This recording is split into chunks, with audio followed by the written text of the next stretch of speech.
DNA मित्रों, middle east के महायुद्ध का आज 17वां दिन है और 17 दिन की लड़ाई के बाद अमेरिका के राष्ट्रपति डोनाल्ड ट्रंप दुनिया से मदद मांगने को मजबूर है। ट्रंप ने हॉर्मुज का रास्ता खुलवाने के लिए नया नेटो बनाने की योजना सामने रखी है और युद्ध की स्थिति को देखकर ऐसा लग रहा है जैसे सुपर पावर अमेरिका अकेले ईरान को संभाल नहीं पा रहा है। मित्रों, इस वॉर में अमेरिका को ईरान ने जिस तरह फंसा दिया, उसे देखकर कवि बिहारी की एक लाइन याद आती है, देखन में छोटन लगे घाव करे गंभीर। मित्रों, पिछले 4 साल से जिस तरह छोटा देश यूक्रेन रूस को गंभीर घाव दे रहा है, अब ईरान सबसे शक्तिशाली देश अमेरिका को वैसे ही घायल कर रहा है। अब हम अमेरिका को ईरान से मिले इन्हीं घाव का विश्लेषण करेंगे। मित्रों, अमेरिका इस युद्ध में अब तक $12 बिलियन से ज्यादा खर्च कर चुका है, लेकिन इसके बावजूद उसे अपने सबसे बड़े प्रतिद्वंदी चीन से मदद मांगनी पड़ी है। ट्रंप को अमेरिका के सबसे बड़े सहयोगियों से भी सदमा मिला है। जापान, ऑस्ट्रेलिया, कनाडा, ब्रिटेन और फ्रांस जैसे देशों ने हॉर्मुज स्ट्रेट में अमेरिका का साथ देने से इनकार कर दिया। मित्रों, आज आपको जानना चाहिए ईरान ने किस तरह तेल को हथियार बनाकर अमेरिका को दुनिया में अलग थलग कर दिया है। आज आपको यह भी समझना चाहिए क्यों तेल दुनिया के सबसे शक्तिशाली हथियारों पर भारी पड़ रहा है। इस विश्लेषण में आप सबसे पहले अमेरिका के राष्ट्रपति डोनाल्ड ट्रंप का एक बयान सुनिए, किस तरह वो दुनिया भर से स्ट्रेट ऑफ हॉर्मुज को खोलने के लिए मदद मांग रहे हैं। हम अन्य देशों से भी बात कर रहे हैं कि वे हमारे साथ मिलकर हॉर्मुज स्ट्रेट की निगरानी और सुरक्षा में सहयोग करें। हम हमेशा नेटो के लिए मौजूद रहते हैं। हम यूक्रेन के मामले में भी उनकी मदद कर रहे हैं। इसका सीधे तौर पर हम पर ज्यादा असर नहीं पड़ता, फिर भी हमने उनकी मदद की है। ऐसे में यह देखना दिलचस्प होगा कि कौन सा देश इतने छोटे से प्रयास में हमारी मदद करने से इनकार करता है, जो बस हॉर्मुज स्ट्रेट को खुला और सुरक्षित रखना है। सुना आपने मित्रों, दुनिया के सबसे शक्तिशाली देश को मदद चाहिए ताकि हॉर्मुज स्ट्रेट को खोला जा सके।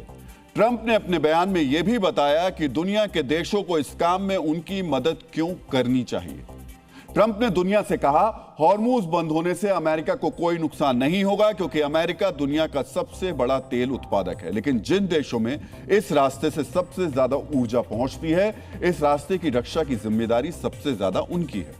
ट्रंप ने दावा किया है, अमेरिका ने ईरान की सेना को बहुत कमजोर कर दिया है, लेकिन समंदर में माइंस डालकर या ड्रोन अटैक से रास्ते को बंद करना आसान काम है। ट्रंप ने दुनिया को धमकाया है, अगर हॉर्मुज को खोलने में उनकी मदद नहीं की गई तो तेल का दाम $200 प्रति बैरल तक पहुंच सकता है, जिससे सारी दुनिया को जबरदस्त नुकसान होगा। मित्रों, डोनाल्ड ट्रंप अब दुनिया को हॉर्मुज स्ट्रेट बंद होने का नुकसान बताकर डरा रहे हैं। हॉर्मुज की निगरानी के लिए नौसेना भेजने की अपील कर रहे हैं। हालांकि यह भी सच्चाई है, अगर अमेरिका ईरान पर हमला नहीं करता तो दुनिया को इस संकट का सामना नहीं करना पड़ता। मतलब दुनिया को ऊर्जा संकट में सिर्फ ईरान ने नहीं बल्कि अमेरिका ने भी डाला है। ट्रंप को रोकने के लिए ही ईरान ने तेल को हथियार बनाया और दुनिया के सबसे अहम समुद्री रास्ते यानी हॉर्मुज स्ट्रेट को बंद कर दिया। दुनिया का लगभग 20% तेल और गैस इसी रास्ते से गुजरता है, लेकिन 28 फरवरी से यहां टैंकरों की आवाजाही लगभग रुक गई है। इससे सारी दुनिया में तेल की कीमतें लगातार बढ़ गई। मित्रों, अमेरिका, इजराइल और ईरान युद्ध से पहले तेल वैश्विक बाजार में $70 प्रति बैरल में मिल रहा था। युद्ध के बाद कुछ समय के लिए कीमत लगभग $120 प्रति बैरल हो गई। फिलहाल क्रूड ऑयल $106 प्रति बैरल मिल रहा है, लेकिन इस बात की आशंका जाहिर की जा रही है, अगर युद्ध जारी रहा तो क्रूड ऑयल $150 प्रति बैरल तक पहुंच जाएगा और इसका जिम्मेदार दुनिया ट्रंप को ही ठहराएगी। इसी आशंका से ट्रंप की नींद उड़ी हुई है और इसीलिए वो दुनिया से मदद मांग रहे हैं। मित्रों, अब आप समझिए, अमेरिका के राष्ट्रपति डोनाल्ड ट्रंप ने जिन देशों से हॉर्मुज का रास्ता खोलने में मदद मांगी, उनसे ट्रंप को क्या जवाब मिला। अमेरिका ने हॉर्मुज का रास्ता खुलवाने के लिए चीन, जापान, दक्षिण कोरिया, ऑस्ट्रेलिया, ब्रिटेन, फ्रांस और कुछ नेटो देशों से सहयोग मांगा। विश्लेषक इसे तेल का रूट खुलवाने के लिए ट्रंप का नया नेटो प्लान बता रहे हैं। अमेरिकी अधिकारियों ने भी बताया था कि ट्रंप एक अंतर्राष्ट्रीय गठबंधन बनाना चाहते हैं जो हॉर्मुज स्ट्रेट से गुजरने वाले कॉमर्शियल जहाजों की सुरक्षा तय करेगा। लेकिन ट्रंप का सपना बुरी तरह टूटता दिखाई दे रहा है। आज आपको ट्रंप की अपील पर इन देशों के जवाब को बहुत ही ध्यान से सुनना चाहिए। एशिया में जापान अमेरिका का सबसे बड़ा सहयोगी है। जापान का 95% तेल मिडिल ईस्ट से आता है, लेकिन स्ट्रेट ऑफ हॉर्मूज में मदद की अपील जापान ने ठुकरा दी। जापान के प्रधानमंत्री ने साफ साफ कह दिया कि देश का संविधान उसे किसी भी युद्ध में भाग लेने से रोकता है। डोनाल्ड ट्रंप ने ऑस्ट्रेलिया से भी हॉर्मूज में मदद की अपील की, लेकिन प्रधानमंत्री एंथनी अल्बनीज ने मिडिल ईस्ट में नौसेना भेजने से इनकार कर दिया। ट्रंप ने अपने प्रतिद्वंदी देश चीन से भी मदद मांगी। चीन हॉर्मूज से 90% तेल आयात करता है। ट्रंप ने चीन को धमकाया, अगर चीन ने हॉर्मूज का रास्ता खुलवाने में मदद नहीं की तो वो अगले महीने होने वाले चीन दौरे को रद्द कर सकते हैं। चीन ने अभी इस पर कोई जवाब नहीं दिया है, लेकिन चीन उन देशों में शामिल है जिसके टैंकरों को हॉर्मूज से गुजरने की पाबंदी नहीं है। ईरान खुद चीन को तेल निर्यात कर रहा है। ऐसे में चीन ट्रंप का साथ देगा, इसकी उम्मीद ना के बराबर है। डोनाल्ड ट्रंप ने ब्रिटिश प्रधानमंत्री कीर स्टारमर से भी बातचीत की। कीर स्टारमर ने माना कि हॉर्मूज को फिर से खोलना बहुत जरूरी है, लेकिन ब्रिटेन ने फौरन नौसेना भेजने की घोषणा नहीं की। कीर स्टारमर कह रहे हैं वो यूरोपीय देशों के साथ मिलकर चर्चा करेंगे। फ्रांस भी हॉर्मूज का रास्ता खोलने में सीधे अमेरिका की मदद नहीं करना चाहता। फ्रांस ने कहा वो यूरोपीय यूनियन के स्तर पर फैसला चाहता है, मतलब यूरोप के सारे देश अगर मदद के लिए तैयार हुए तब फ्रांस अमेरिका की मदद करेगा। मित्रों, समझ रहे हैं आप, ईरान ने अब तक के युद्ध में अमेरिका का जिस तरह सामना किया है, मिडिल ईस्ट के अमेरिका बेसों को जिस तरह निशाना बनाया है, उसके बाद जापान और साउथ कोरिया जैसे एशियाई सहयोगी जंग की इस आग में अपना हाथ नहीं जलाना चाहते। अमेरिका के पश्चिमी सहयोगी भी इस जंग को फिलहाल अमेरिका, इजराइल और ईरान की जंग मान रहे हैं और इससे दूर रहना चाहते हैं, क्योंकि ईरान की मिसाइलें और ड्रोन्स यूरोप के कुछ हिस्सों तक भी पहुंच सकते हैं। मित्रों, अमेरिका के दोस्त तो ट्रंप का साथ नहीं दे रहे, लेकिन इस बेरुखी के बीच ट्रंप ने मिडिल ईस्ट के तेल युद्ध पर कुछ और योजनाएं भी बनाई हैं। आज आपको इसकी जानकारी भी होनी चाहिए। मित्रों, ईरान ने जिस तेल को मिडिल ईस्ट में हथियार बनाया, अमेरिका की योजना ईरान के उसी तेल भंडार पर कब्जा करने की है। हमने आपको 14 मार्च के डीएनए विश्लेषण में बताया था किस तरह अमेरिका ने ईरान के खार्क द्वीप पर बड़ा हवाई हमला किया, जिस द्वीप से ईरान 90% तेल का निर्यात करता है। वहां पर मौजूद नौसैनिक और सैन्य अड्डों को नष्ट कर दिया, लेकिन अमेरिका ने यहां पर मौजूद ऑयल टैंकर्स पर कोई हमला नहीं किया, ना ही तेल भंडारण के केंद्रों को निशाना बनाया था। अब इसकी वजह भी सामने आ गई है। अमेरिकी वेबसाइट एक्सियोस के मुताबिक डोनाल्ड ट्रंप ईरान के इन तेल भंडारों पर कब्जा करना चाहते हैं। इससे पहले हम आपको अमेरिका की 2500 मरीन सैनिकों की तैनाती वाली योजना के बारे में बता चुके हैं। अब खबर आई है कि जापान में तैनात अमेरिकी मरीन कमांडोज की यूनिट मिडिल ईस्ट के लिए रवाना कर दी गई है। इजराइल के चैनल 12 ने यह भी दावा किया है कि ईरान में अमेरिका के जमीनी अभियान की तैयारी शुरू हो गई है। इस तैनाती और युद्ध की तैयारी से जुड़ा एक वीडियो विश्लेषण भी अब आपको बहुत ही ध्यान से देखना चाहिए।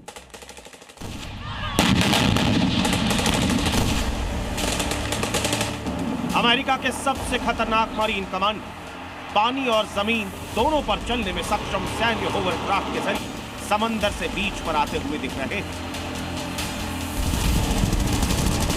पिछले कुछ दिनों से यूएस मरीन कमांडोज ऐसी ही ट्रेनिंग कर रहे हैं, जिसे ईरान के खार्क द्वीप पर कब्जे की एक्सरसाइज कहा जा रहा है।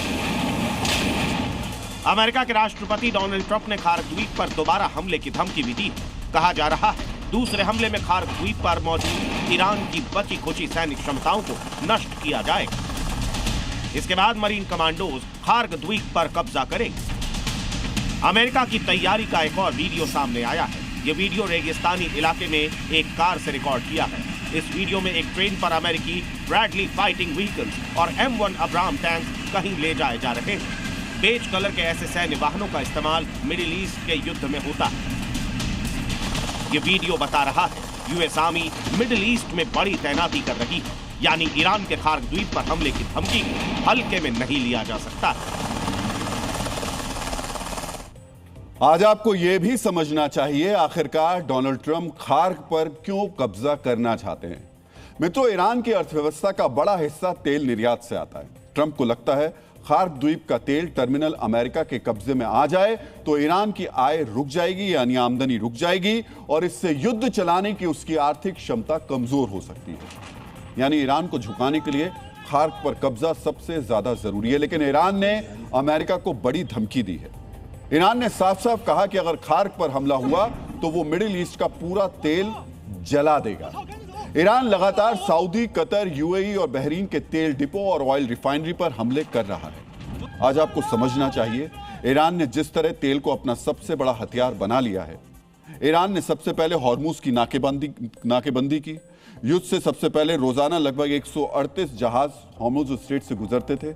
अब यह संख्या गिरकर सिर्फ 5 से भी कम रह गई है। यह गिरावट लगभग 90% की है। ईरान के डर से 150 से ज्यादा जहाज हॉर्मुज के बाहर लंगर डालकर खड़े हुए हैं। इसके अलावा ईरान ने मिडिल ईस्ट के बड़े ऑयल इंफ्रास्ट्रक्चर को निशाना बनाया है। ईरान ने सऊदी अरब की रास तनूरा रिफाइनरी पर हमला किया। दुनिया में 20% एलएनजी आपूर्ति करने वाली कतर की रास लफान एलएनजी सुविधा को निशाना बनाया और यूएई के फुजैरा तेल टर्मिनल पर मिसाइल्स और ड्रोन्स लॉन्च किए, जिससे ऑयल प्रोडक्शन रुक गया। कतर ने भी सबसे बड़े एलएनजी प्लांट को बंद कर दिया। इसी वजह से अंतर्राष्ट्रीय ऊर्जा एजेंसी यानी आईएईए को इतिहास में पहली बार 400 मिलियन बैरल तेल आपातकालीन भंडार से रिलीज करना पड़ा, जारी करना पड़ा। लेकिन यह दुनिया की कुल खपत का केवल 4 दिन का तेल है। मित्रों, अंतर्राष्ट्रीय ऊर्जा एजेंसी की मार्च में जारी रिपोर्ट और भी ज्यादा परेशान करने वाली है। इस रिपोर्ट में मौजूदा संकट को वैश्विक तेल बाजार के इतिहास का सबसे बड़ा सप्लाई संकट बताया गया है। मार्च 2026 में वैश्विक तेल सप्लाई में लगभग 8 मिलियन बैरल प्रति दिन की गिरावट का अनुमान है, जो वैश्विक सप्लाई का लगभग 10% है। मित्रों, 1973 तेल संकट में सिर्फ 5% सप्लाई शॉक से कीमतें 4 गुना हो गई थी। उस वक्त भी मिडिल ईस्ट में युद्ध छिड़ा था। 2022 में रूस यूक्रेन युद्ध शुरू हुआ। इसमें सिर्फ 3 से 4% सप्लाई पर असर पड़ा, लेकिन तेल की कीमत $120 प्रति बैरल तक पहुंच गई थी। इसीलिए माना जा रहा है, अमेरिका ईरान वॉर नहीं रुकी तो कीमतें $150 प्रति बैरल तक जा सकती हैं। हालांकि आईआरजीसी ने धमकी दी है, ईरान पर हमले नहीं रुके तो तेल की कीमत $200 प्रति बैरल पहुंचा देंगे।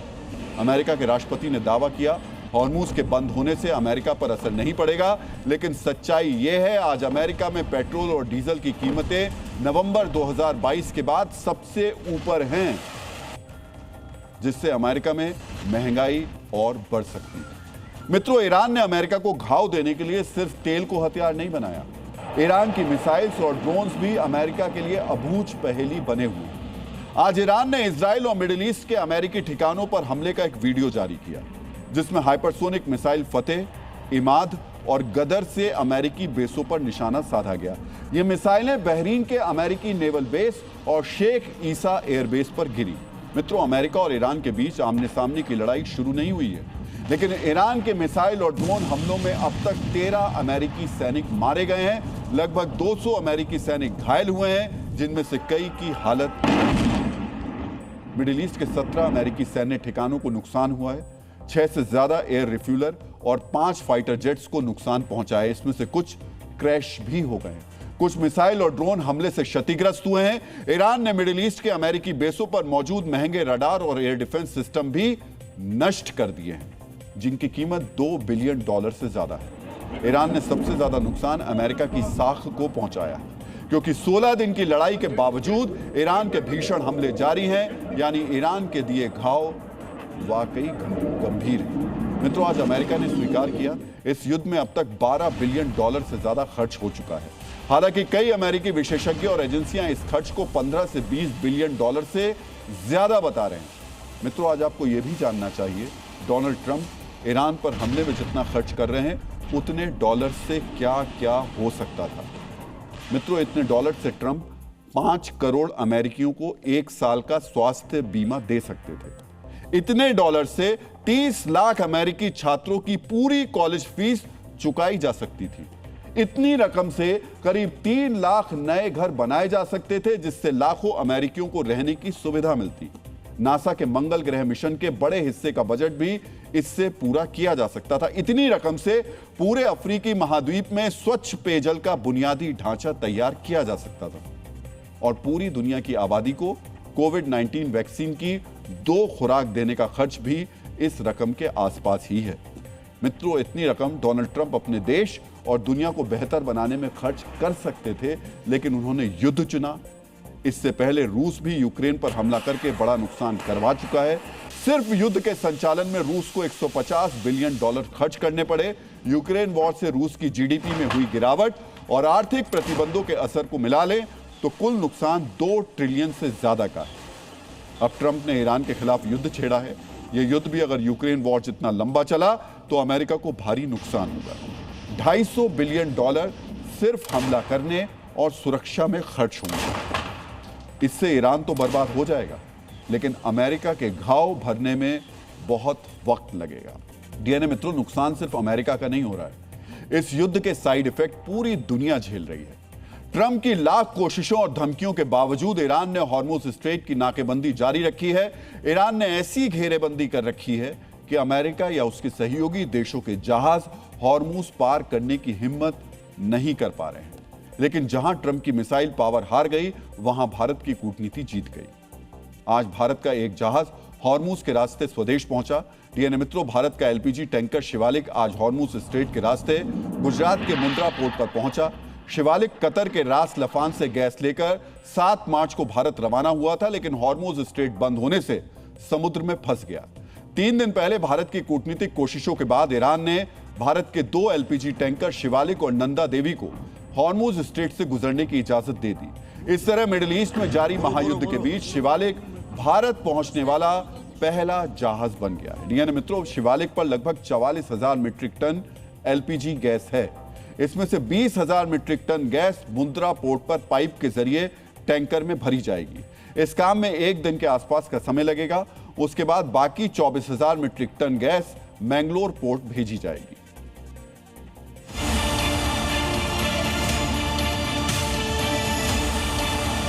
ईरान इजराइल युद्ध के बीच स्ट्रेट ऑफ हॉर्मुज में फंसा हुआ एलपीजी गैस सिलेंडर का जहाज कच्छ मुंद्रा पोर्ट आ पहुंच चुका है। और ये दृश्य यहाँ पे देखे जा रहे हैं कि वो जहाज जिस पे एलपीजी गैस लिखा हुआ है, वो शिवालिक जहाज जो है वो मुंद्रा पोर्ट पे लगाया जा रहा है। 44,000 जो मेट्रिक टन जो एलपीजी गैस है, उसमें से 20,000 मेट्रिक टन एलपीजी गैस यहाँ पे पाइप के जरिए टैंकों में रिफिल किया जाएगा। और उसके अलावा जो 24,000 मेट्रिक टन जो एलपीजी गैस है वो मैंगलोर पहुंचाने की बात है।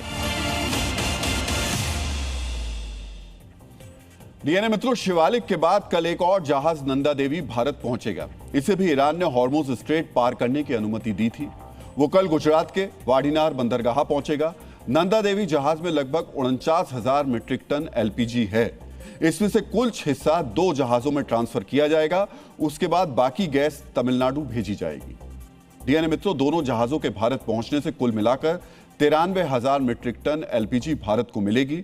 इन दोनों जहाजों की गैस से लगभग 65 से 68 लाख गैस सिलेंडर भरे जा सकेंगे। इससे देश में 1 दिन के करीब घरेलू खपत की सप्लाई हो सकेगी। सामान्य हालत में बंदरगाह पर टैंकर पहुंचने से लेकर सिलेंडर के रूप में आपके घर तक गैस पहुंचने में 5 से 10 दिन का समय लगता है। लेकिन मौजूदा स्थिति में सरकार और ऑयल मार्केटिंग कंपनियों ने अपनी सप्लाई चेन को फास्ट ट्रैक कर दिया है। इसलिए यह काम और भी तेजी से पूरा किया जा रहा है। डीएनए मित्रों, भारत के लिए हॉर्मुज स्ट्रेट से एक और अच्छी खबर है। एलपीजी के बाद अब मिडिल ईस्ट से करीब 81,000 टन कच्चा तेल लेकर भी एक टैंकर मंगलवार को भारत पहुंचने वाला है। रिपोर्ट के मुताबिक जगलाटकी नाम का यह जहाज हॉर्मुज स्ट्रेट को सुरक्षित पार कर चुका है। यह जहाज यूएई के फुजैरा पोर्ट से कच्चा तेल लेकर आ रहा है। जब वो तेल लोड कर रहा था, उसी वक्त फुजैरा पोर्ट पर ईरान ने हमला किया था। इस हमले में जहाज और उस पर सवार क्रू मेंबर्स बाल बाल बच गए थे। मित्रों, इस युद्ध में ट्रंप के ज्यादातर दांव नाकाम होते जा रहे हैं। युद्ध से पहले जिन सहयोगी देशों और नेताओं पर ट्रंप ने सबसे ज्यादा भरोसा किया था, वो एक एक कर ट्रंप को धोखा दे रहे हैं। हॉर्मुज में युद्धपोत भेजने को लेकर तो ट्रंप अकेले पड़ ही चुके हैं, लेकिन इसके अलावा भी ट्रंप के कुछ दोस्तों ने ऐन मौके पर उनकी उम्मीदों पर पानी फेर दिया। चाहे वो तुर्की के एर्दोआन हो, पाकिस्तान में शहबाज मुनीर की जोड़ी हो, साथ युद्ध लड़ने वाले इजराइल के प्रधानमंत्री बेंजामिन नेतन्याहू हो, या फिर ज़ेलेंस्की।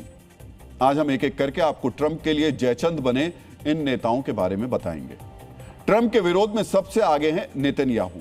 वो नेतन्याहू जो कुछ समय पहले तक ट्रंप के सबसे बड़े प्रशंसक माने जाते थे, लेकिन ऐसी रिपोर्ट्स हैं कि युद्ध शुरू होने के बाद दोनों के बीच तलवारें खिंच गई हैं। अमेरिकी मीडिया के मुताबिक ट्रंप और नेतन्याहू के बीच कई मुद्दों को लेकर मतभेद हैं। सबसे बड़ा विवाद ईरान के ऑयल इंफ्रास्ट्रक्चर को लेकर खड़ा हुआ है। डीएनए मित्रों, ट्रंप ईरान के तेल ठिकानों पर हमले के खिलाफ हैं। उनका मानना है ऐसे हमलों से तेल की कीमतें बढ़ सकती हैं और इससे मिडिल ईस्ट में अमेरिका के सहयोगी देशों पर जवाबी हमले होंगे। लेकिन इस पर इजराइल तैयार नहीं हुआ। इजराइल ने ईरान में 30 फ्यूल डिपो को निशाना बनाया, यानी ट्रंप की चेतावनी को नेतन्याहू ने नजरअंदाज कर दिया। दोनों नेताओं के बीच युद्ध की रणनीति को लेकर भी मतभेद है।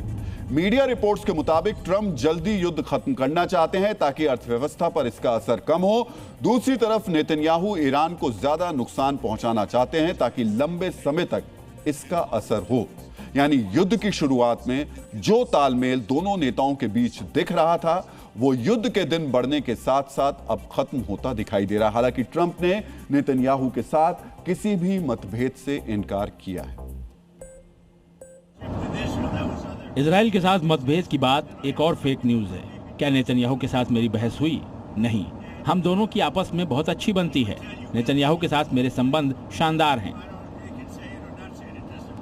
डीएनए मित्रों, ट्रंप भले ही नेतन्याहू के साथ अपने संबंधों को एक्स्ट्रा ऑर्डिनरी यानी असाधारण बता रहे हों, लेकिन युद्ध के बीच उनकी तरफ से यह सफाई आना ही बहुत कुछ कहता है।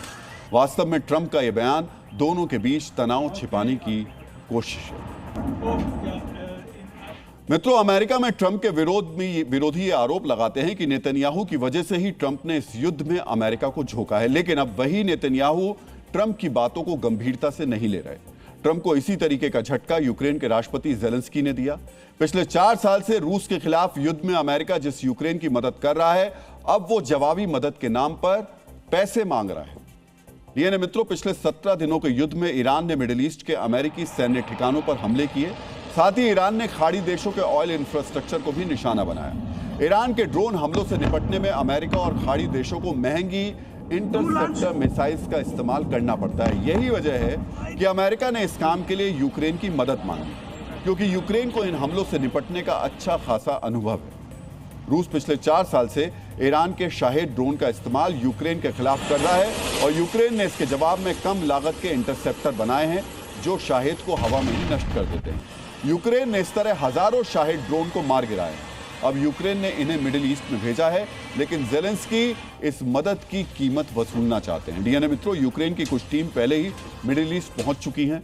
कतर, यूएई, सऊदी अरब के साथ साथ जॉर्डन में अमेरिकी सैन्य अड्डों पर इन्हें भेजा गया है, लेकिन इसके बदले जेलेंस्की ने इन देशों से पैसा और टेक्नोलॉजी मांगी है। जेलेंस्की ड्रोन टेक्नोलॉजी के बदले अमेरिका के साथ समझौता करना चाहते हैं। इस समझौते के तहत वो 35 से 50 अरब डॉलर चाहते हैं। सोचिए, जो अमेरिका पिछले 4 साल से यूक्रेन को हथियार और पैसे से मदद कर रहा है, अब वो जरूरत के समय मदद के बदले अमेरिका से पैसे मांग रहा है। डीएनए मित्रों, पिछले 4 साल के युद्ध के दौरान अमेरिका ने यूक्रेन को 188 अरब डॉलर की मदद की है। इनमें से 120 से 130 अरब डॉलर सीधे यूक्रेन को सैन्य, वित्तीय और मानवीय सहायता के रूप में दिए गए। लेकिन जब अमेरिका को यूक्रेन की जरूरत हुई तो वो मदद के लिए पैसे मांग रहा है। हो सकता है कि वो ट्रंप से इस बहाने अपनी पुरानी खींच भी निकाल रहे हों, क्योंकि ट्रंप के राष्ट्रपति बनने के बाद यूक्रेन को अमेरिकी मदद में काफी कमी आई है। साथ ही ट्रंप कई मौकों पर जेलेंस्की की आलोचना भी कर चुके हैं। ऐसे में अब समय देखकर जेलेंस्की भी ट्रंप से अपना हिसाब किताब निपटा रहे हैं। डीएनए मित्रों, विश्वासघात के मामले में मुनीर और शहबाज की जोड़ी का मुकाबला कोई कर ही नहीं सकता। जिस मुनीर को ट्रंप अपना फेवरेट फील्ड मार्शल बताते रहे, उसने मौका मिलते ही ट्रंप और सऊदी अरब दोनों को धोखा दे दिया। युद्ध शुरू होने के बाद से ही ईरान को चीन की सैन्य मदद मिलने की खबर लगातार आती रही है। ईरान के विदेश मंत्री अब्बास अरागची ने खुद चीन को रणनीतिक साझेदार बताते हुए सैन्य सहयोग मिलने की बात कही है। अब खुलासा हुआ है कि ईरान को चीन का यह सैन्य सहयोग पाकिस्तान के रास्ते मिल रहा है। दावा किया जा रहा है कि चीन पाकिस्तान के रास्ते ईरान को ड्रोन के पुर्जे और गोला बारूद की सप्लाई कर रहा है। आरोप है कि कई चीनी ट्रक पाकिस्तान बॉर्डर के जरिए ईरान के सिस्तान प्रांत में पहुंच चुके हैं। सोचिए, जो पाकिस्तान कुछ दिन पहले तक ईरान को धोखा दे रहा था, अब वो अमेरिका को धोखा देने पर उतर आया है। ट्रंप को मुनीर शहबाज पर बहुत भरोसा था, लेकिन अपने चीनी आकाओं के आगे दोनों ने ट्रंप को ही दगा दे दिया। अमेरिका से मुनीर की इसी दगाबाजी के कारण ईरान ने पाकिस्तान की तारीफ की है। आज ईरान के विदेश मंत्री अब्बास अरागची ने समर्थन के लिए पाकिस्तान का आभार जताया। सोचिए, ये वही ईरान है जिसने युद्ध शुरू होने के बाद पाकिस्तान पर मिसाइल हमले की धमकी दी थी, लेकिन जैसे ही पाकिस्तान ने हथियार सप्लाई की इजाजत दी तो ईरान के सुर बदल गए। डीएनए मित्रों, ऐसा करके पाकिस्तान सिर्फ अमेरिका को ही धोखा नहीं दे रहा, बल्कि सऊदी अरब से भी बेईमानी कर रहा है। उसने सऊदी अरब के साथ रक्षा समझौता किया था। इसके तहत किसी एक देश पर हमला होता है तो इसे दोनों देशों पर हमला माना जाएगा और दोनों मिलकर कार्रवाई करेंगे। लेकिन जब सऊदी अरब पर ईरान के हमले लगातार हो रहे हैं, उस वक्त वो सऊदी अरब का साथ देने के बदले ईरान को मदद पहुंचाने में लगा हुआ है। मित्रों, ईरान से युद्ध करके अमेरिका चक्रव्यूह में फंस गया है। युद्ध के 17वें दिन हालात यह हैं कि ईरान अपने नए नए हथियार निकालकर अमेरिका को चैलेंज दे रहा है, लिहाजा अमेरिका को भी नए तीर तरकश से निकालने पड़ रहे हैं। इससे अंदाजा लगाया जा सकता है कि युद्ध आगे कितना विध्वंसक होने वाला है। डीएनए मित्रों, युद्ध के 17वें दिन दो हथियारों की चर्चा सबसे ज्यादा हो रही है। अमेरिका का लांसर बनाम ईरान का डांसर। क्या है ये हथियार, इसकी खासियत क्या है और युद्ध में इन हथियारों के इस्तेमाल के बाद क्या बदल जाएगा, अब हम इसका विश्लेषण करने वाले हैं। सबसे पहले हम ईरान के उस हथियार की बात करने वाले हैं जिसका इस्तेमाल युद्ध के मैदान में पहली बार हुआ है। मित्रों, रविवार को ईरान ने अपनी सबसे आधुनिक बैलिस्टिक मिसाइल्स में से एक सेजल मिसाइल को लॉन्च किया। मिसाइल लॉन्चिंग का वीडियो जारी कर ईरान ने साफ संदेश दिया कि उसके पास अभी घातक मिसाइल्स का जखीरा मौजूद है। इस वीडियो में एक साथ कई मिसाइल्स को दागा गया।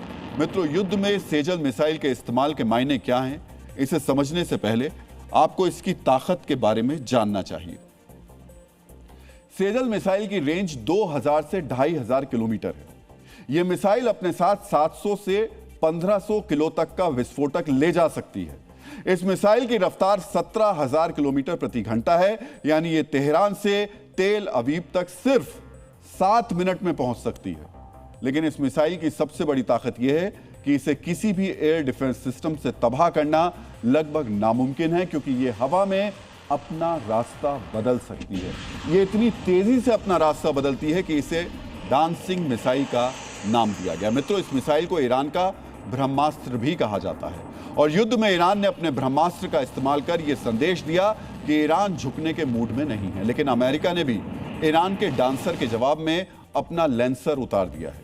यूएस सेंटकॉम यानी सेंट्रल कमांड ने B-1B लैंसर बॉम्बर का एक नया वीडियो शेयर किया है और दावा किया है कि मिडिल ईस्ट के आसमान में लैंसर इस वक्त उड़ान भर रहा है। अमेरिकी सेंट्रल कमांड के इस पोस्ट के मायने क्या हैं, अब आपको यह समझना चाहिए। B-1B लैंसर की रफ्तार 1500 किलोमीटर प्रति घंटा की है। यह एक बार में 34,000 किलो के बम लेकर उड़ान भर सकता है। इसकी रेंज 15,000 किलोमीटर है, यानी एक बार उड़ान भरने के बाद ये पूरी धरती का चक्कर काट सकता है। अमेरिका का यह बॉम्बर अकेले ईरान में तबाही लाने की ताकत रखता है, क्योंकि ये एक बार में 84 बम या 24 क्रूज मिसाइल्स दाग सकता है एक बार में। मित्रों, इस बॉम्बर की खासियत यह है कि यह अमेरिकी एयरफोर्स का सबसे तेज, सबसे लंबी रेंज और सबसे ज्यादा हथियार लेकर उड़ने वाला विमान है। मित्रों, B-1B लैंसर को ब्रिटेन के फेयरफोर्ट बेस पर हाल ही में तैनात किया गया था, लेकिन अमेरिकी सेंट्रल कमांड ने हवा में ईंधन भरते हुए इसका वीडियो जारी किया, जिसके बाद यह माना जा रहा है कि डांसर मिसाइल के जवाब में अमेरिकी लैंसर से ईरान पर बमबारी अमेरिका करने वाला है। मित्रों, युद्ध में मिसाइल और बॉम्बर के अलावा इस वक्त एक और हथियार खूब इस्तेमाल किया जा रहा है और इस हथियार का नाम है प्रोपोगेंडा। मित्रों, ईरान युद्ध के बीच एक नाम इस वक्त सबसे ज्यादा ट्रेंड कर रहा है, इजराइल के प्रधानमंत्री बेंजामिन नेतन्याहू।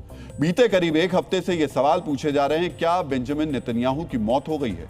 इसी अफवाह के बाद नेतन्याहू ने अपने 2 वीडियो शेयर किए, लेकिन इन दोनों वीडियोस को लेकर यह सवाल उठाए जा रहे हैं कि क्या ये वीडियो AI यानी आर्टिफिशियल इंटेलिजेंस से बनाए गए हैं। मित्रों, नेतन्याहू को लेकर जो सवाल उठ रहे हैं, आज हम उसके पीछे की सच्चाई को डिकोड करने वाले हैं। ईरानी मीडिया ने 2 मार्च से लेकर 12 मार्च के बीच कई बार दावा किया कि नेतन्याहू के घर पर मिसाइल से हमला किया गया। इस हमले में या तो वो मारे गए या बुरी तरह घायल हैं। इन दावों के बीच बेंजामिन नेतन्याहू का एक वीडियो उनके X अकाउंट से पोस्ट किया गया। इस वीडियो को लेकर दावा किया गया यह वीडियो AI से बनाया गया है। इस वीडियो के एक फ्रेम में उनके दाहिने हाथ में 6 उंगलियां दिखाई दे रही हैं। 2 दिन तक इस वीडियो को लेकर तरह तरह के दावे किए गए। कल यानी 15 मार्च को नेतन्याहू ने एक और वीडियो पोस्ट किया। इस वीडियो में नेतन्याहू एक कैफे में पहुंचते हैं, एक कॉफी लेते हैं और फिर कॉफी पीते हुए मौत के दावों पर जवाब देते हैं। नेतन्याहू ने कॉफी लेने के बाद सबसे पहले कैमरे पर अपनी उंगलियां दिखाई और 6 उंगलियों का दावा करने वालों को जवाब दिया। उन्होंने मजाकिया अंदाज में कहा, मेरी उंगलियों को गिन लें। 60 सेकंड के इस वीडियो के सामने आने के बाद यह माना जाने लगा कि नेतन्याहू की मौत की खबरें, 6 उंगलियों वाले एआई वीडियो की खबरें महज एक प्रोपेगेंडा थी। लेकिन इस नए वीडियो के सामने आने के कुछ देर बाद ही लोग इसमें भी आर्टिफिशियल इंटेलिजेंस के इस्तेमाल के दावे करने लगे। क्या क्या दावे किए जा रहे हैं और इन दावों की सच्चाई क्या है, अब आपको यह देखना चाहिए। सोशल मीडिया पर एक शख्स ने दावा किया कि नेतन्याहू की कॉफी को छलक जाना चाहिए था, लेकिन वो छलकी नहीं। एक व्यक्ति ने दावा किया कि उनके जैकेट की पॉकेट कुछ अलग ही दिख रही है। किसी ने तो यहां तक दावा कर दिया कि नेतन्याहू जिस कैफे में गए वो ईरान के हमलों की वजह से बंद है। डीएनए मित्रों, इस वीडियो को लेकर जो दावे किए जा रहे हैं उसे आपको बहुत ध्यान से देखना चाहिए। वीडियो के 7वें सेकंड में दिख रहा है कि नेतन्याहू कैफे के काउंटर से कॉफी का कप उठा रहे हैं। दावा किया जा रहा है कि हाथ में पकड़ा हुआ कप काफी ज्यादा टिल्ट हो गया, यानी एक तरफ झुक गया, लेकिन फिर भी कॉफी गिरी नहीं। वीडियो के इस हिस्से को देखकर लोग दावा कर रहे हैं यह वीडियो असली नहीं है। इसी वीडियो में 12वें सेकंड पर नेतन्याहू जेब में हाथ डालते हैं, लेकिन हाथ डालते ही पॉकेट अचानक से जंप कर जाते हैं। लोग दावा कर रहे हैं कि पॉकेट जिस तरीके से हिली है वो अलग ही दिखाई दे रही है, इसलिए इस वीडियो को एआई जनरेटेड बताया जा रहा है। मित्रों, इसमें कोई दो राय नहीं कि आर्टिफिशियल इंटेलिजेंस काफी आगे बढ़ चुका है। एआई के इस्तेमाल से फिल्में बनाई जा रही हैं, ऐसे में इन दावों पर लोग भरोसा भी कर रहे हैं। मित्रों, कैफे के अंदर नेतन्याहू के इस वीडियो को जब एआई जनरेटेड साबित करने की कोशिश की जा रही थी, उसी बीच नेतन्याहू के सोशल मीडिया अकाउंट से एक और वीडियो शेयर किया गया जिसमें वो इसी कैफे के बाहर लोगों से बात करते हुए दिखाई दे रहे हैं। मतलब जितनी बार नेतन्याहू की मौत की खबरों को हवा दी जा रही है, उतनी बार नेतन्याहू वीडियो जारी कर रहे हैं। लेकिन इस नए वीडियो को भी एआई जनरेटेड बता दिया गया है। 90 सेकंड के इस वीडियो में नेतन्याहू के बाएं हाथ में एक रिंग दिखाई दे रही है, लेकिन 28वें सेकंड पर जैसे ही नेतन्याहू हाथ उठाते हैं, कुछ सेकंड के लिए उनके हाथ में रिंग दिखाई नहीं दे रही। लेकिन क्या यह वीडियो सच में एआई जनरेटेड है या फिर असली है या फिर नजर का धोखा है, इसे समझने के लिए हमने एक एआई एक्सपर्ट की राय ली। आपको सुनना चाहिए इन दावों के पीछे की सच्चाई आखिर क्या है।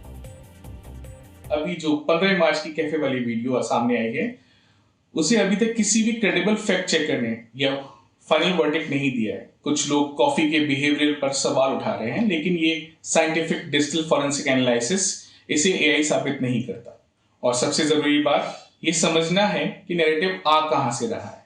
आईबी टाइम्स की जांच में सामने आया कि ये अफवाहें ईरान के कोऑर्डिनेट नेटवर्क से फैलाई गई हैं। सो मेरे हिसाब से ये इंफॉर्मेशन वारफेयर है, फैक्ट नहीं।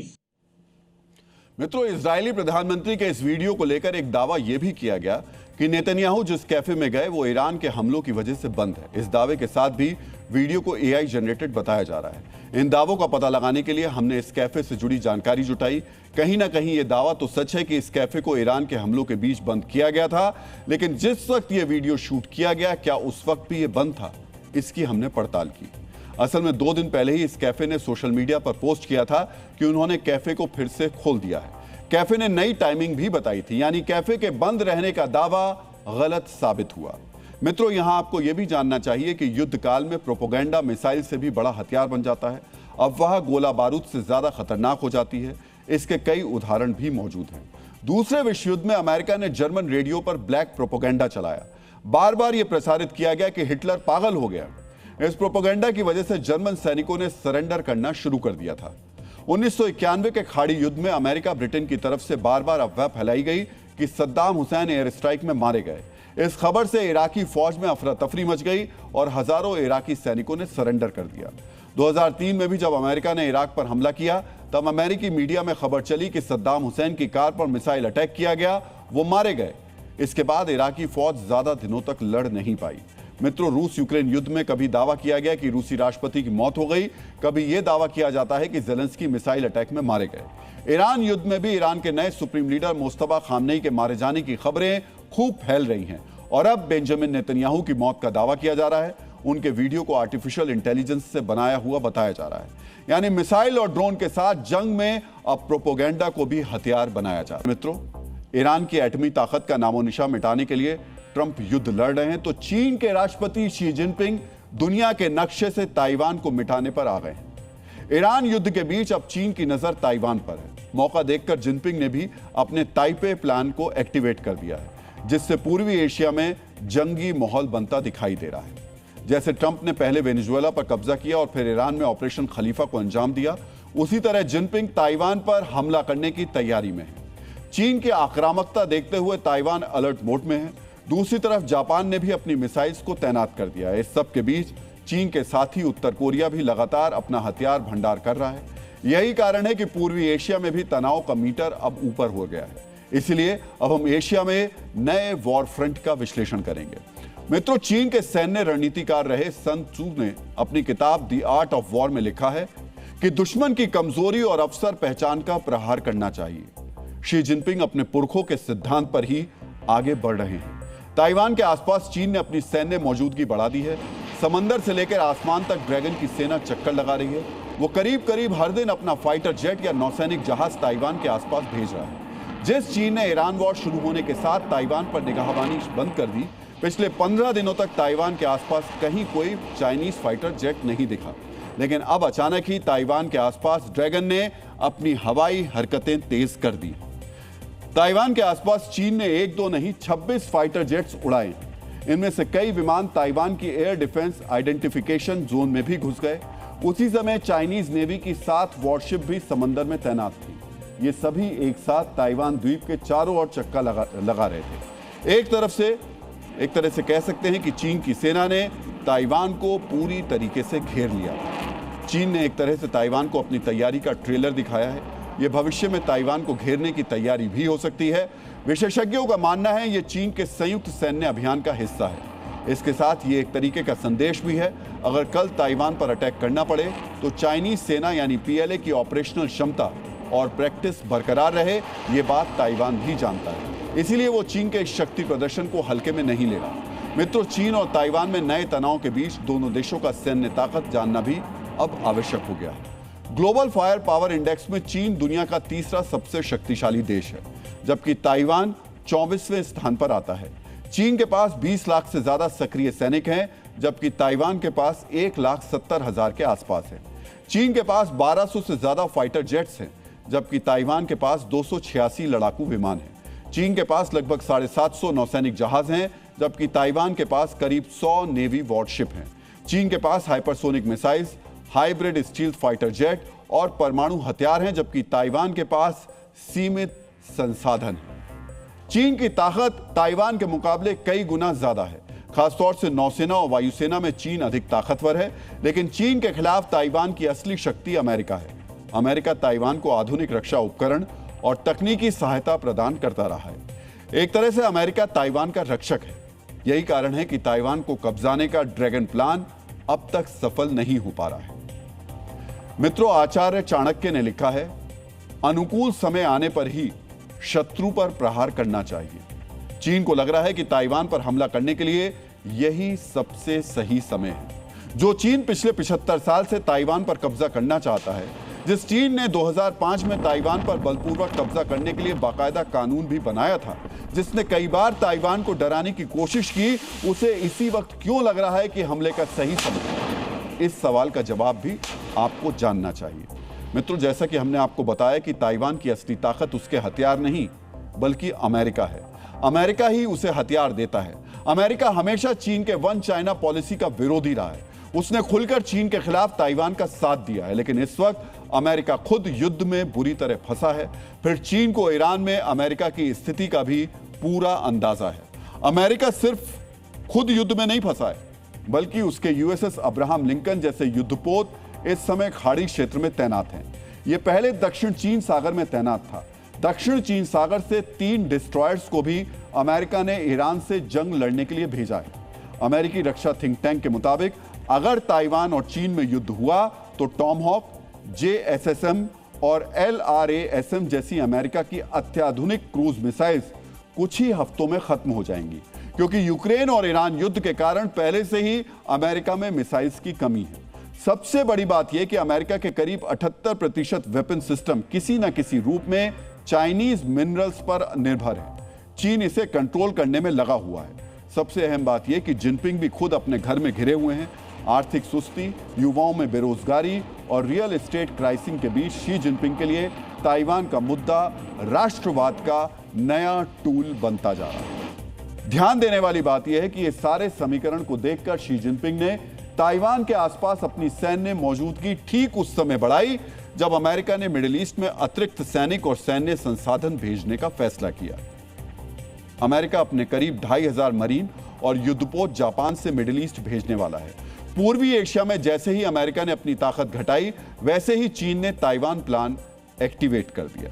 अमेरिका ने ताइवान को सुरक्षा का भरोसा दिया है, लेकिन ट्रंप खुद ईरान में फंसे हुए हैं, इसलिए जिनपिंग अपनी हड़प नीति का विस्तार ताइवान तक करने की साजिश रच रहे हैं। मित्रों, ट्रंप हॉर्मुज में फंसे हैं। इस फंसी लड़ाई से ध्यान भटकाने के लिए ट्रंप की प्रोपेगेंडा मशीन अति सक्रिय हो गई है। प्रोपेगेंडा मशीन ने एक बार फिर से भारत को निशाना बनाया है। इस बार भारत विरोधी दुष्प्रचार को आगे बढ़ाने का काम किया है United states commission on international religious freedom ने। दुनिया में कथित धार्मिक स्वतंत्रता के लिए काम करने वाली इस प्रोपेगेंडा मशीन ने आरएसएस पर बैन लगाने की मांग की है। मित्रों, जब अब भारत के खिलाफ दुष्प्रचार करने वाली ट्रंप की इस प्रोपेगेंडा मशीन की हम वैचारिक मरम्मत करेंगे। खुद को दुनिया का नीति नियंता मानने वाले अमेरिका की एक संस्था है United states commission on international religious freedom. कहने के लिए यह संस्था दुनिया भर में धार्मिक स्वतंत्रता की निगरानी करती है, यानी खुद को दुनिया भर का धर्म रक्षक मानती है। तो मित्रों, अपनी नीति नियंता वाली सोच को विस्तार देते हुए United states commission on international religious freedom ने एक रिपोर्ट जारी की। रिपोर्ट में इस प्रोपेगेंडा मशीन ने कहा है कि 2025 में भारत में धार्मिक स्वतंत्रता की स्थिति बिगड़ी है। भारत सरकार ने मुसलमानों और ईसाइयों को निशाना बनाने वाले नए कानून बनाए हैं और लागू किए हैं। 12 राज्यों में धर्मांतरण विरोधी कानून लागू करने पर आपत्ति जताई गई है। अमेरिकी सरकार से आरएसएस पर बैन लगाने की सिफारिश की गई है। आरएसएस की संपत्ति जब्त और संगठन से जुड़े सदस्यों के अमेरिका में प्रवेश रोकने की मांग की गई है। वहीं खुफिया एजेंसी रॉ पर सिख अलगाववादियों की हत्या की साजिशों में शामिल होने का आरोप भी लगाया गया है। रॉ पर बैन लगाने की मांग की गई।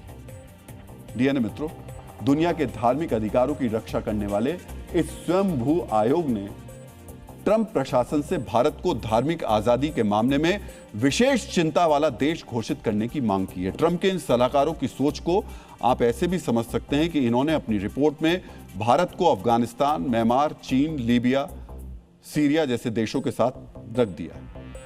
मित्रों, आचार्य चाणक्य ने कहा है कि राजा को ऐसे सलाहकारों से बचना चाहिए जो अज्ञानी हो, क्योंकि अयोग्य सलाहकार राजा को विनाश की ओर ले जाते हैं। सोचिए, ऐसे ही सलाहकारों की बात मानकर ट्रंप ने ईरान पर हमला किया। नतीजा क्या है? आज अमेरिका ईरान में फंस गया है। कल तक महाशक्ति कहे जाने वाला अमेरिका की ताकत को ईरान ने जमीन पर ला दिया। अब ट्रंप को यही सलाहकार कह रहे हैं भारत को धार्मिक आजादी के मामले में चिंता वाले देशों की श्रेणी में डाल दो। सोचिए, यह सलाहकार ट्रंप को कहां ले जाना चाहते हैं। अमेरिका का बंटाधार करने वाली इस सलाहकार मंडली ने ट्रंप को और क्या क्या भारत विरोधी सलाह दी, हम आपको विस्तार से बताएंगे। लेकिन पहले आपको US commission on international religious freedom और इसके सदस्यों के बारे में पता होना चाहिए। अंतर्राष्ट्रीय धार्मिक स्वतंत्रता अधिनियम के तहत इस संस्था की स्थापना 1998 में की गई। इसमें कुल 9 सदस्यों की टीम काम करती है। फिलहाल विकी हार्ट्जलर इसकी अध्यक्ष हैं। विकी ने जनवरी 2026 में ओडिशा की एक घटना को लेकर सवाल उठाए थे। उन्होंने दिसंबर 2025 में धर्मांतरण विरोधी कानून का विरोध किया था। संस्था के उपाध्यक्ष आसिफ मोहम्मद पाकिस्तानी मूल के हैं। अब थोड़ा ध्यान से इनके भी बायोडेटा सुन लीजिएगा। ये पाकिस्तानी मूल के हैं, इनकी सोच को आप ऐसे ही समझ सकते हैं। 2024 में सदस्य बनाए जाने के बाद इन्होंने पहले बयान में कहा था, भारत के 20 करोड़ मुसलमान डर के माहौल में जी रहे हैं। पाकिस्तानी नमक का फर्ज अदा करते हुए आसिफ मोहम्मद नवंबर 2025 में भारत विरोधी लंबी चौड़ी पोस्ट लिख रहे और भारतीय राजनीतिक व्यवस्था को धार्मिक स्वतंत्रता के उल्लंघन का उन्होंने दोषी बता दिया। संस्था के एक सदस्य हैं मोहम्मद अल सनूसी। ये नॉर्थ अमेरिका की इस्लामिक सोसाइटी से जुड़े हैं। दूसरों की धार्मिक स्वतंत्रता पर चिंतन करने वाले मोहम्मद अल सनूसी की सोच कितनी स्वतंत्र होगी, इनका बायोडेटा देखकर आप खुद अंदाजा लगा सकते हैं। संस्था के सदस्य स्टीफन शेक ने 2023 में पीएम मोदी के अमेरिकी दौरे के समय सीएए धर्मांतरण विरोधी कानून का विरोध करने का सुझाव दिया था। इन्होंने मार्च 2024 में फिर सीएए को अल्पसंख्यक विरोधी बताया था। मई 2025 में स्टीफन ने भारत में धार्मिक स्वतंत्रता पर चिंता जताई थी। संस्था के दूसरे सदस्य मॉरिन फर्ग्यूसन, राहेल लेजर, मेयर सोल्वेचिक यदा कदा भारत विरोधी बयान देते रहते हैं। अब सोचिए, जिस संस्था में चुन चुन के भारत विरोधी सोच वाले पूर्वाग्रह से ग्रसित कथित चिंतक भरे हों, उसकी रिपोर्ट भला निष्पक्ष हो सकती है? रिपोर्ट भारत विरोधी होनी थी और हुई भी।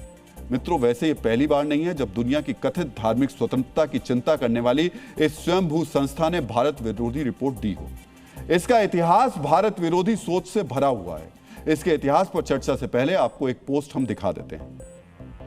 7 फरवरी की पोस्ट में आसिफ मोहम्मद कह रहे हैं, भारत ने पाकिस्तान क्रिकेटर्स से मैदान में हाथ नहीं मिलाकर गलत किया। वो ये नहीं बताते कि भारत ने हाथ क्यों नहीं मिलाया। वो पहलगाम का जिक्र नहीं करते। आसिफ मोहम्मद शातिराना अंदाज में भारत के साथ वर्ल्ड कप से मैच नहीं खेलने के पाकिस्तान के फैसले को जस्टिफाई करते हैं। सोचिए, जिस संस्था में ऐसे वैचारिक दुराग्रह के भरे लोग होंगे, उसकी रिपोर्ट भारत को लेकर क्या निष्पक्ष होगी? बिल्कुल नहीं होगी। इसीलिए 2020 के बाद यह संस्था लगातार भारत को धार्मिक स्वतंत्रता के मामले में विशेष चिंता वाले देश की श्रेणी में डालने की सिफारिशें करती रही है। 2004 में इसने पहली बार भारत को कंट्री ऑफ पर्टिकुलर कंसर्न की श्रेणी में डालने की सिफारिश की थी। सोचिए, 1998 में यह संस्था बनी और 6 साल बाद ही इसने भारत को धार्मिक असहिष्णुता वाली श्रेणी में डालने की सिफारिश कर दी। मित्रों, इस बार इसने सिर्फ भारत को धार्मिक असहिष्णुता वाली श्रेणी में डालने की सिफारिश नहीं की है। इस बार ट्रंप के इन बौद्धिक दिवालिया सलाहकारों ने आरएसएस को भी बैन करने की सिफारिश की। मित्रों, भारतीय विदेश मंत्रालय ने इस रिपोर्ट को पक्षपाती बताते हुए खारिज कर दिया। विदेश मंत्रालय ने कहा, यह रिपोर्ट सिलेक्टिव है और भारत की गलत तस्वीर पेश करती है।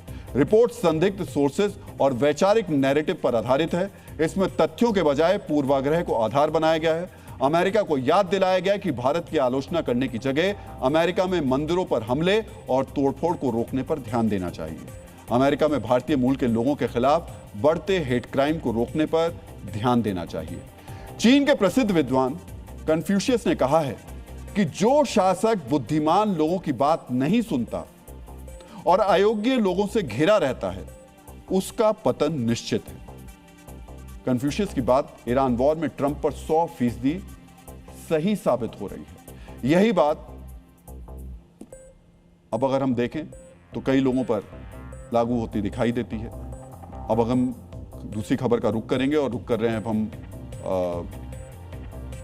इस पर जो पोस्ट आई है निकल करके कांग्रेस की। कांग्रेस ने इस पोस्ट को लेकर के जो कहा है वो हम आपको बता देते हैं। अपनी सुविधा वाली राजनीति के लिए कांग्रेस नेता स्मृति लोप का शिकार हो गए हैं। यानी वो तथ्य जो उन्हें परेशान करते हैं उसे कांग्रेस नेता आराम से भुला देते हैं, लेकिन भुला देने से तथ्य गुम नहीं हो जाते।